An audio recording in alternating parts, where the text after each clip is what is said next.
Hello friends, brain up classes में आपका स्वागत है। हम जानते हैं कि आपके बिजी शेड्यूल में आपके पास पढ़ाई करने और रिवीजन करने के लिए बहुत कम टाइम बचता है। इसीलिए हम आपके लिए क्विक रिवीजन के लिए रिपीटेड और इम्पोर्टेंट क्वेश्चंस का सेट लेकर आए हैं ताकि आप अपने कीमती वक्त को यूटिलाइज कर सकें। हमारी क्लास 25 टू 30 क्वेश्चंस के इम्पोर्टेंट क्वेश्चंस की क्लास होगी। अगर आप सारी क्लासेस ध्यान से अटेंड करेंगे तो आपका कोई भी पॉइंट मिस नहीं होगा। आज हिस्ट्री के कंप्लीट रिवीजन से पहले एक बेसिक ब्रीफ ले लेते हैं स्टडिंग द पास्ट का। ठीक है, इससे पहले अगर आपने हमारे चैनल को सब्सक्राइब नहीं किया है तो प्लीज़ कर लीजिए। ठीक है, चलिए हमारा चैप्टर स्टार्ट करते हैं, स्टडिंग द पास्ट। चलिए शुरू करते हैं।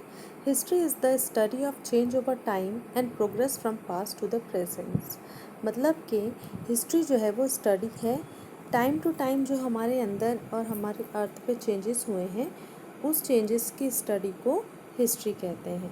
ठीक है, it defines the systematic description of the past events.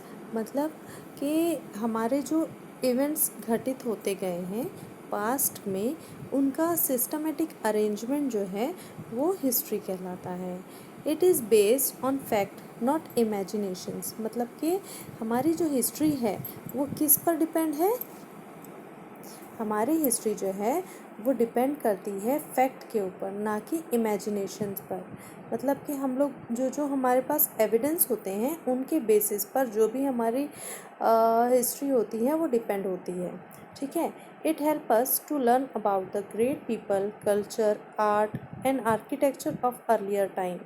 मतलब पुराने ज़माने में जो जो राजा महाराजा थे और जो जो ग्रेट पीपल थे उनके बारे में, उनके कल्चर, आर्ट, आर्किटेक्चर के बारे में जो भी हमारे पास प्रूफ मिलते हैं, जो जो हमारे पास एविडेंस मिलते हैं, एक्सकवेशन के टाइम पे कुछ कॉइन्स मिलते हैं, उनके बेसिस पर हम क्या करते हैं, ये पता लगाते हैं कि पहले के लोग किस तरह से अपना जीवन व्यतीत करते थे।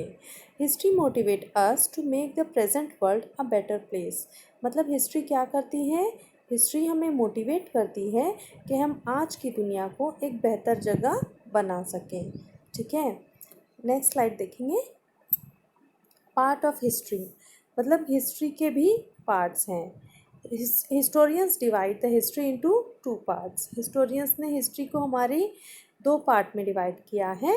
First is pre history, second is history.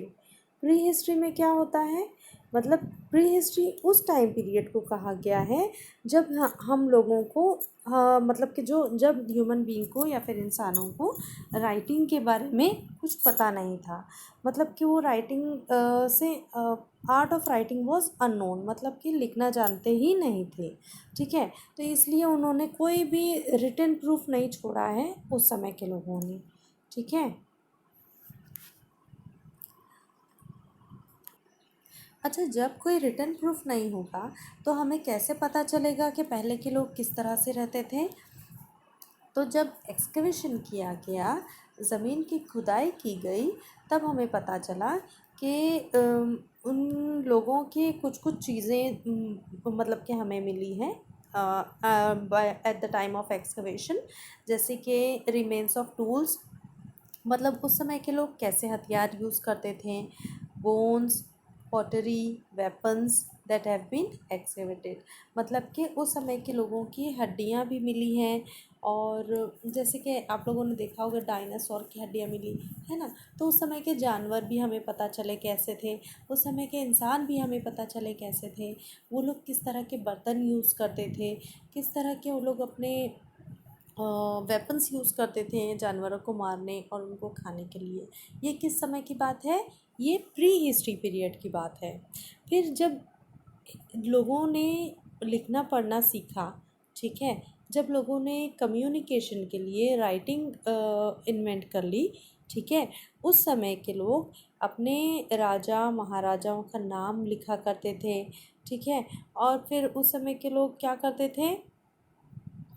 भोजपत्र होता है, पाम लीफ होता है, और पिलर्स वगैरह पे या केव्स वगैरह में उन लोगों ने क्या किया है, इंस्क्रिप्शंस लिखे हैं कि है ना उनका आर्ट क्या है, वो किस तरह के कल्चर को बिलोंग करते हैं, वो किस तरह से अपना जीवन व्यतीत करते हैं। ये सब चीज़ें क्या होती हैं, जो रिटन रिकॉर्ड्स होते हैं हिस्ट्री में, उन चीज़ों के बारे में हमें उस समय के रिटन रिकॉर्ड से पता चला है।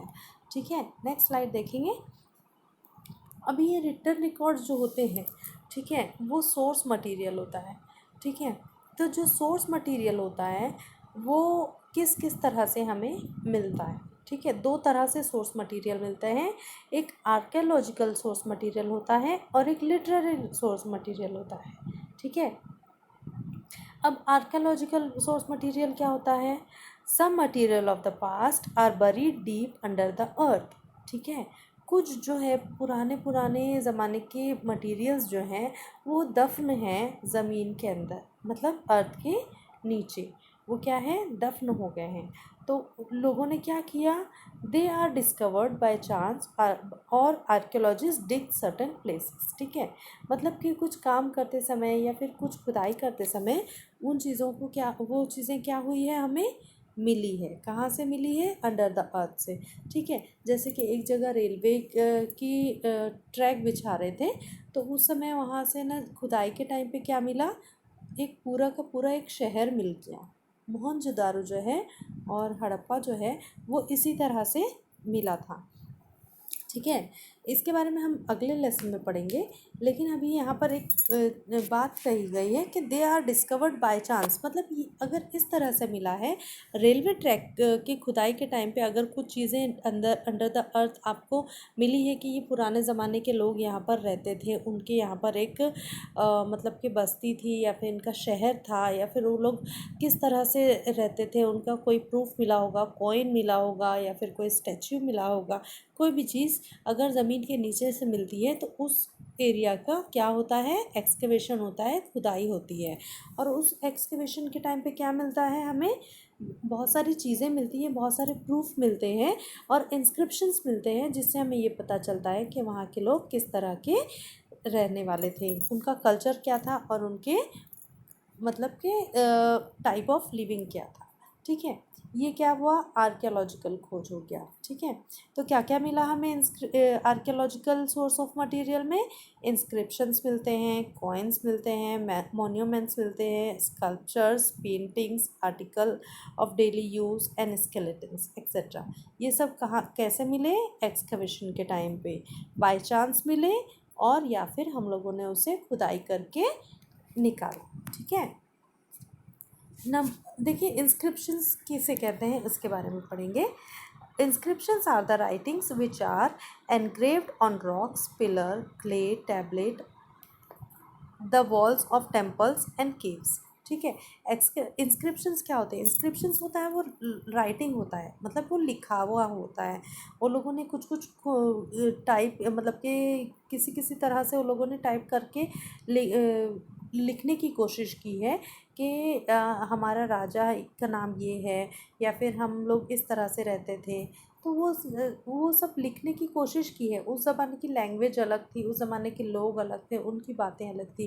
तो बहुत मुश्किल से उन लोगों ने क्या किया है, पिलर्स को खोद कर और टेम्पलेट्स पे और केव्स में लिखने की कोशिश की है कि ये ना हमारा कल्चर क्या है, हमारा आर्ट क्या है। ठीक है, इंस्क्रिप्शंस में उन लोग को क्या मिलेगी, रिटन डॉक्यूमेंट्स मिलेंगे। अब वो रिटन डॉक्यूमेंट्स किस किस पे होते हैं, पाम लीव्स पर, भोजपत्र पर, है ना। तो they tell us about the kings, their empires and their achievements, मतलब कि वो क्या होते हैं, वो किस किस बारे में हमें बताते हैं कि उनके किंग कौन है, उनका राज्य कैसा था और उनके अचीवमेंट्स क्या क्या थे, मतलब कि उन लोगों ने क्या क्या चीज़ को खोज निकाला था उस समय के लोगों ने, as well as the society and the language of the period. ठीक है, मतलब कि उस समय के लोग किस तरह से रहते थे और किस तरह की बातें होती थी, उनकी लैंग्वेज क्या थी। ठीक है, एग्जाम्पल के तौर पे ले लेते हैं, अशोका के पीरियड में क्या था, हम लोगों को एक इंस्क्रिप्शन मिला था। यहाँ पर हम फ़ोटो आपको बताएंगे। वो इंस्क्रिप्शन से क्या हुआ, अशोका के समय में जो इंस्क्रिप्शन मिला उस इंस्क्रिप्शन को लोगों ने पढ़कर जाना कि उस समय के लोगों की रहन सहन किस तरह का था। The study of inscription is called epigraphy. मतलब इंस्क्रिप्शन की स्टडी को, इंस्क्रिप्शन की पढ़ाई को एपिग्राफी कहते हैं। ठीक है, आगे देखेंगे। अभी जो कॉइन्स मिलते हैं वो कॉइन किस तरह के होते हैं और किन किन चीज़ों पर किन किन चीज़ों के बनाए जाते थे उस बारे में पढ़ेंगे। Coins were made of different materials in earlier times like lead, copper, bronze, iron, silver, gold, even leather. मतलब कि पुराने समय में किन किन चीज़ों के कॉइन्स बनते थे? लीड के, कॉपर के। मतलब लीड यानी क्या? जैसे कि हम लोग पेंसिल से लिखते हैं ना, तो उस कालिक का भी कॉइन बनता था। और कॉपर का, ब्रोंज का, आयरन का, मतलब लोहे का, चांदी का, सोने का, और लेदर का भी कॉइन बनता था। They give us useful information about the art, religion और रूलर्स। मतलब वो कॉइन्स जो थे वो भी इंफॉर्मेशन देते थे हमें। किस चीज़ के बारे में इंफॉर्मेशन देते थे? कि वो उन लोगों का आर्ट कैसा था, उन लोग किस तरह से उसे डिज़ाइन कर सकते थे उस कॉइन को, वो लोगों को क्या क्या आता था। उनके रिलीजन के बारे में कि मतलब वो किस तरह के रिलीजन को फॉलो करते थे, और उनके राजा के बारे में, मतलब रूलर्स के बारे में। The use of different materials and the level of development and technology. ठीक है, मतलब कि वो कॉइन्स ये बताते थे कि हम हमारे टाइम पर कौन कौन सा मेटल जो है वो इन्वेंट हो चुका है या फिर मिल चुका है, और उन लोगों ने क्या क्या चीज़ें बनाना जान ली है। ठीक है, for example, king Samudragupta holding a flute in his hand. मतलब कि ना एक कॉइन मिला था जिस पर किंग समुद्रगुप्ता जो था वो क्या होल्ड किए हुए था? अपने हाथ में फ्लूट होल्ड किए हुए था। ठीक है, तो मतलब कि इससे ये पता चलता है कि वहाँ के राजा का नाम क्या है? समुद्रगुप्ता। और उन लोगों ने किस चीज़ को इन्वेंट कर लिया था? फ्लूट। मतलब कि जो म्यूज़िकल इंस्ट्रूमेंट होता है ना, फ्लूट, जिससे जिससे बहुत ज़ोरदार आवाज़ निकलती है, तो उस फ्लूट को भी उन लोगों ने उस समय में इन्वेंट कर लिया था। तो कॉइन से क्या क्या पता चला? दो तीन चीज़ों के बारे में पता चला कि उनका आर्ट कैसा है, उनका राजा कौन है, उन्होंने क्या चीज़ इन्वेंट कर ली है। ठीक है, the study of coin is called numismatic. ठीक है, न्यूमिस्मैटिक। स्टडी ऑफ कॉइन को क्या कहते हैं? न्यूमिस्मैटिक। याद कर लीजिएगा। Monuments. Monuments are the remains of temples, stupas and palaces and forts. ठीक है, मतलब कि monuments क्या होते हैं?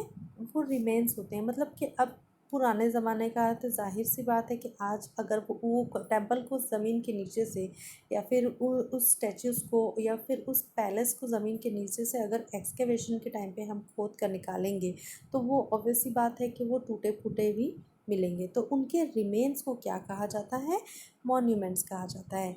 These ancient whole buildings help the historians to collect the information about the social and economic life. ये पुरानी बिल्डिंग्स जो है वो हिस्टोरियंस की बहुत ज़्यादा मदद करती है कि उस समय के लोगों का सोशल और इकोनॉमिक लाइफ कैसी थी।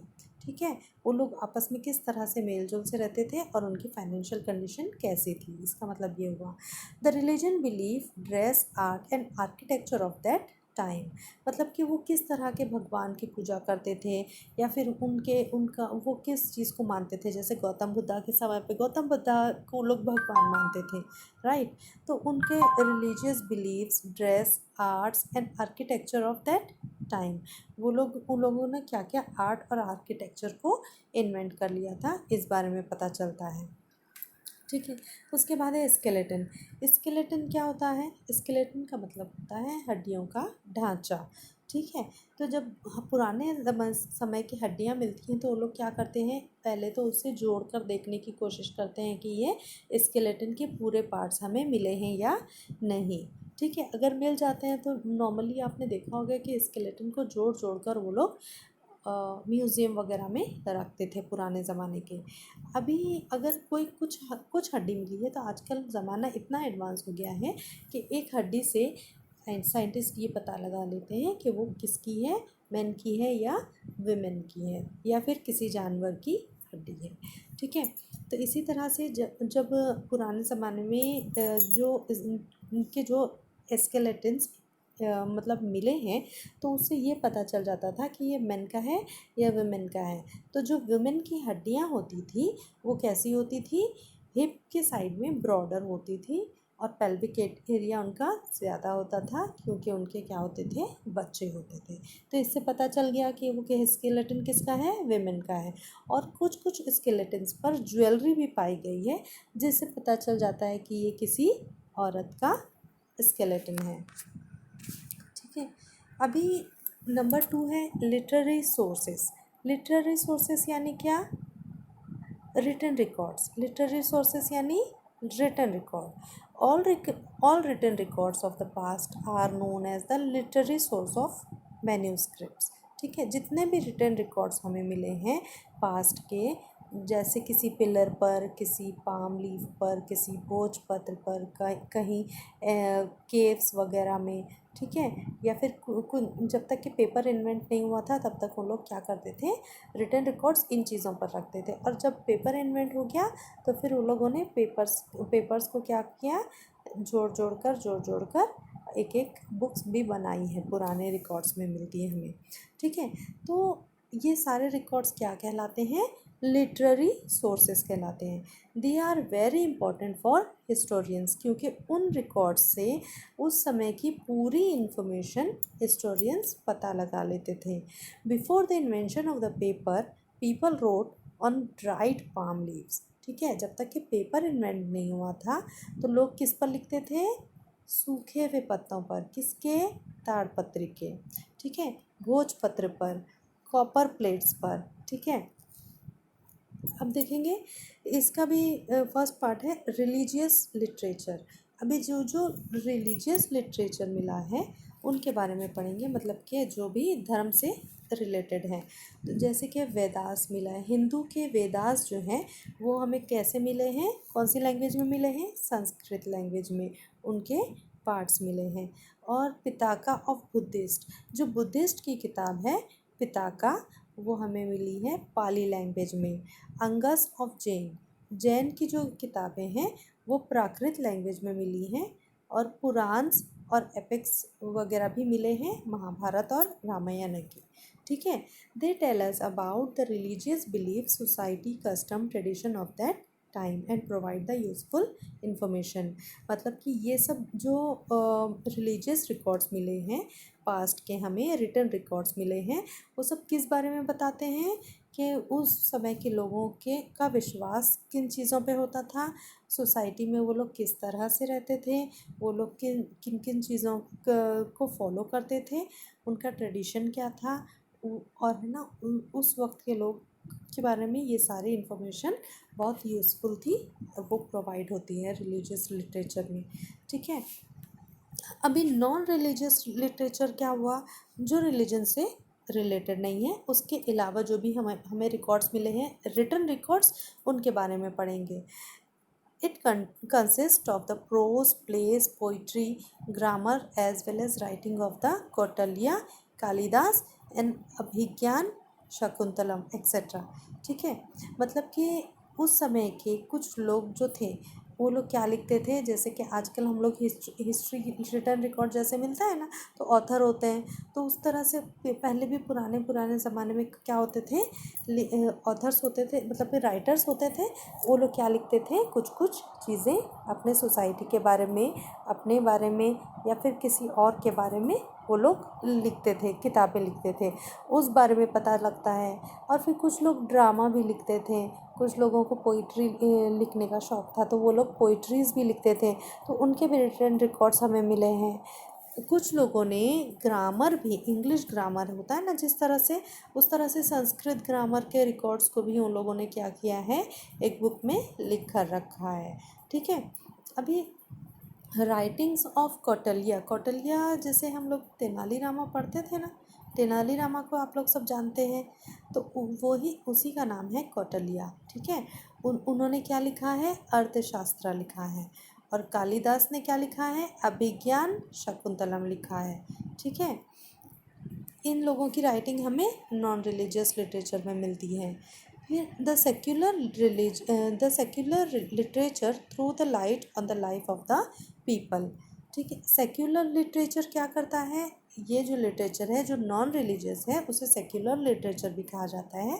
और ये क्या करता है, लोगों की ज़िंदगी के ऊपर, लोगों की लाइफस्टाइल के ऊपर लाइट थ्रो करता है, मतलब कि बताता है कि वो लोग किस तरह के लाइफ स्पेंड करते थे। Writing of the event by the travellers like Fahien Chinese and ambassador like Megasthenes Greek. ठीक है। और उस ज़माने में ना कुछ लोग बाहर से भी आए थे इंडिया में ट्रैवल करने के लिए, तो उन लोगों ने इंडिया के बारे में क्या लिखी है, एक एक बुक्स लिखी हैं। अभी फाहीन जो है वो चाइनीज़ राइटर है, उन्होंने इंडिया के बारे में एक बुक लिखी है। और एम्बेसडर, एम्बेसडर यानी क्या, जो दूत होता है, ठीक है, वो ग्रीक प्रदेश का एक मतलब एम्बेसडर था, उसका नाम था मेगास्थनीस। ठीक है। ये चंद्रगुप्त मौर्य जो है राजा, उनके उनके समय में ये क्या हुआ था, इंडिया में आया था। ठीक है। अपने राजा की तरफ से एक मैसेज लेके आया था, ये ग्रीक से। ठीक है। यूनानी मैसेजर था ये। ठीक है। तो ये बहुत बड़ा राइटर भी हुआ करता था अपने ज़माने का। तो इसने इंडिया की मतलब कि हिस्ट्री के बारे में एक इंडिका नाम की बुक भी लिखी थी। वो बुक के ज़रिए हमें कुछ कुछ पता चलता है कि उस समय के लोगों का क्या रिलीजन था। ठीक है। हिस्टोरिकल लिटरेचर, अभी देखेंगे हिस्टोरिकल लिटरेचर क्या होता है। It consist of the autobiography of the ancient rulers, biographical sketches like Harsh Charitra. ठीक है। मतलब कि पुराने ज़माने के जो राजा महाराजा थे वो क्या करते थे, ऑटोबायोग्राफी लिखते थे। ठीक है। पुराने ज़माने के राजा महाराजा क्या करते थे, ऑटोबायोग्राफी मतलब अपने बारे में पूरा मतलब जब से ना उन्होंने राज्य संभाला या फिर जब से वो पैदा हुए तब से लेके लास्ट तक के उनकी ऑटोबायोग्राफी, उनकी डेथ तक की ऑटोबायोग्राफी लिखवाते थे। कुछ रूलर्स ने खुद से भी लिखा है। तो जैसे कि हर चरित्र उसका ये क्या है, एग्जाम्पल दिया हुआ है। ठीक है। तो इस तरह से वो क्या करते थे, अपने बारे में लिखवाते थे, उसे क्या कहा जाता है, ऑटोबायोग्राफी। वो भी हमें मतलब कि प्राप्त हुई है इसमें हिस्टोरियंस के ज़रिए। फिर the various sources of history provide the knowledge about the past and inspire us to achieve the great heights. ठीक है।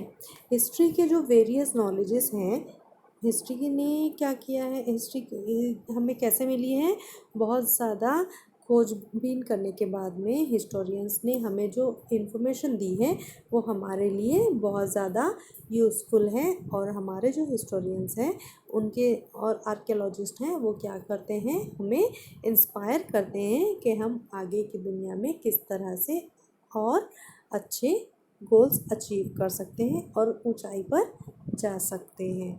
ठीक है। आज का लेसन यहीं ख़त्म होता है। चलिए, thank you very much, bye बच्चों।